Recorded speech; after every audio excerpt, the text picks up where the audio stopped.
궁금했던 세계의 반응, 글로벌 리플, 글리 시작하겠습니다.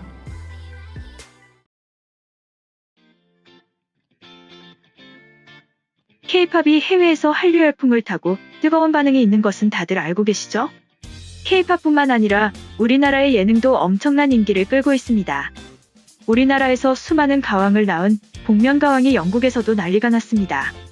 지난 1월 4일 처음으로 영국판 복면가왕이 방송되었는데요. 660만 명이 시청하며 시청률 대박을 기록했습니다. 이 수치는 320만 명의 시청자 수를 기록했던 BBC의 최고 시청률을 경신한 것인데요. 조금 넘어서는 게 아니라 2배 이상의 시청자 수로 압도적인 인기를 끌고 있는 것입니다.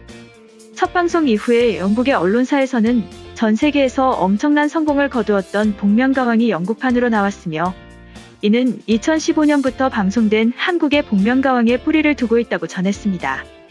영국에서 첫 방송이 방영되고 있는 순간 실시간 반응도 뜨거웠습니다. 트위터를 통해서 시청자들이 복면 가수들의 정체에 대해 토론하며 나도 누군지 알겠는데 한정단은 왜 못 맞추냐 하는 등의 열광적인 반응을 보여줬습니다. 복면가왕은 영국뿐만 아니라 미국, 독일, 호주, 멕시코에서도 시청률 1위를 차지하며 러시아, 태국, 호주 등 50개국에 수출을 하고 있습니다. 말 그대로 계급장대고 오로지 노래로만 승부를 겨루는 복면가왕의 시스템은 우리나라뿐만 아니라 전 세계에서 러브콜을 받고 있는 것이죠. 아메리카가 탤런트 등을 히트시킨 유명 제작자 크레이그 플래스티스는 태국에서 현지 복면가왕을 보고 매료되어 한국을 찾게 되었고 수사물 같은 재미가 있어서 판권을 구입하게 되었다고 전했습니다. 미국에서 복면가왕이 시청률 1위를 차지하며 유사한 방식의 포맷을 채택한 복면댄서도 시즌3까지 진행 중이라고 합니다. 미국에서 판권을 사서 제작된 더 마스크드 싱어는 첫 방송에서 지난 7년간 미국 예능 프로그램 중 가장 높은 시청률을 기록했습니다. 첫 방송 총 시청자 수는 936만 명이고 19세부터 49세까지의 시청률은 3.0%로 미국의 인기 시트콤인 빅뱅 이론의 평균 시청률이 1.0%대인 것과 비교하면 의미 그대로 말도 안 되는 성공을 거둔 것이죠. 결국 미국의 더 마스크드 싱어는 첫 시즌에서 몇 년간 보기 힘들었던 18% 이상의 시청률과 5,400만 명의 시청자를 기록하며 새로운 역사를 썼습니다. 우리나라에는 복면가왕과 유사하게 인기를 끌고 있는 음악 프로그램이 하나 더 있죠.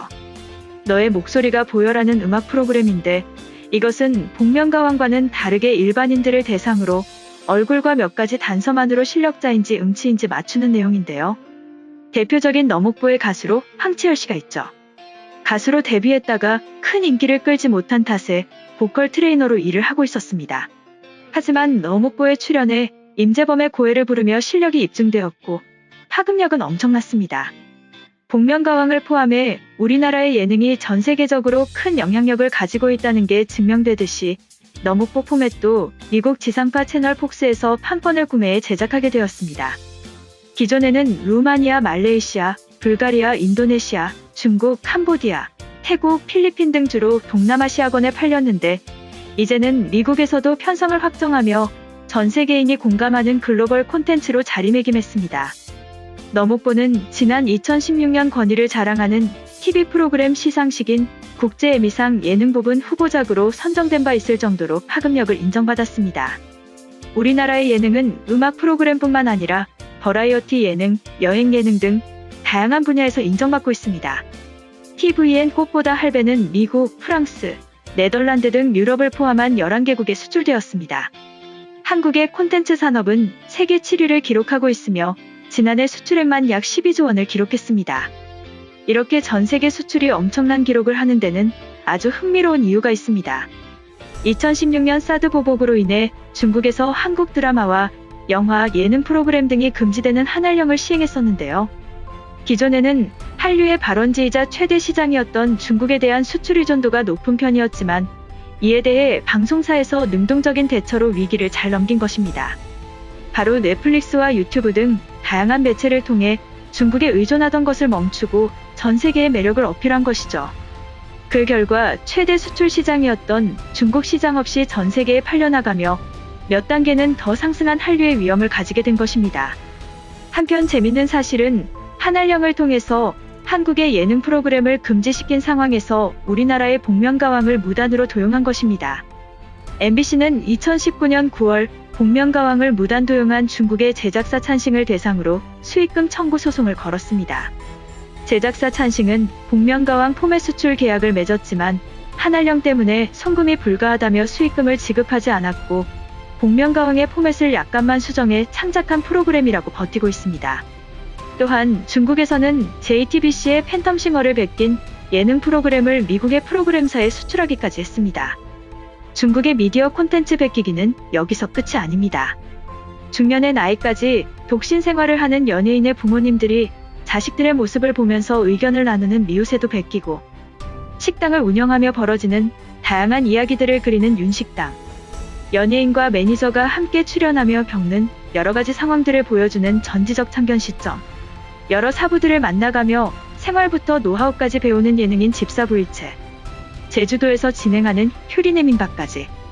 우리나라에서 유명한 예능이란 예능은 다 카피하고 있습니다. 이쯤 되면 우리나라 예능 카피 부서가 따로 하나 있는 듯한 느낌입니다. 정말 어이없는 상황이죠.